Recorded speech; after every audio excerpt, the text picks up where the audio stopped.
오등봉공원 민간특례 사업의 인허가 과정이 적정한지에 대한 법원의 항소심 선고가 조만간 내려질 예정입니다. 그런데 선고를 앞두고 환경단체에서 사업 심의에 제출된 일부 자료가 조작됐다는 의혹을 제기했는데요. 제주시는 있을 수 없는 일이라며 반박했습니다. 보도에 나중훈 기자입니다.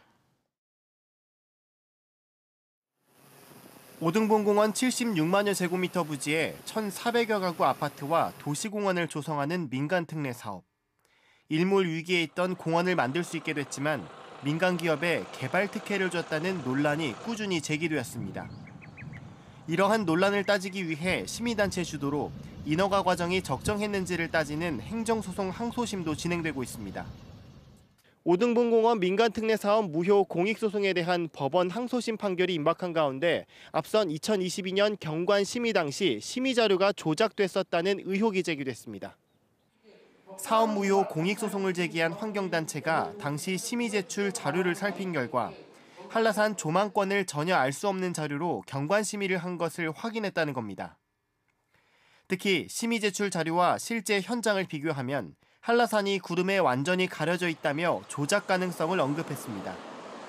또 일부 위치는 아예 다른 곳의 사진을 제출하는 등 엉터리 자료로 심의가 이루어졌다고도 주장했습니다.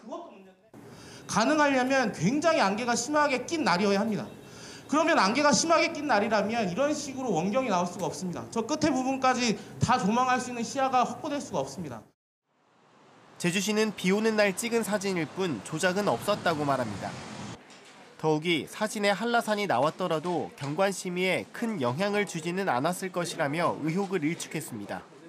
만약에 깨끗한 날에 맑은 날에 사진을 찍었다고 해서 이게 한라산이 안 보이네라고 해서 경관위원회에서가 이제 부결을 하거나 그러진 않을 거라고 봅니다. 이 외에도 여러 가지 요소가 있기 때문에.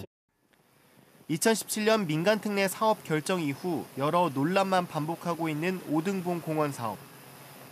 결국 오등봉공원 민간특례를 둘러싼 절차적 위법성과 부당성 논란은 22일 예정된 항소심 선고에서 판가름 날 전망입니다. KBS 뉴스 나종훈입니다.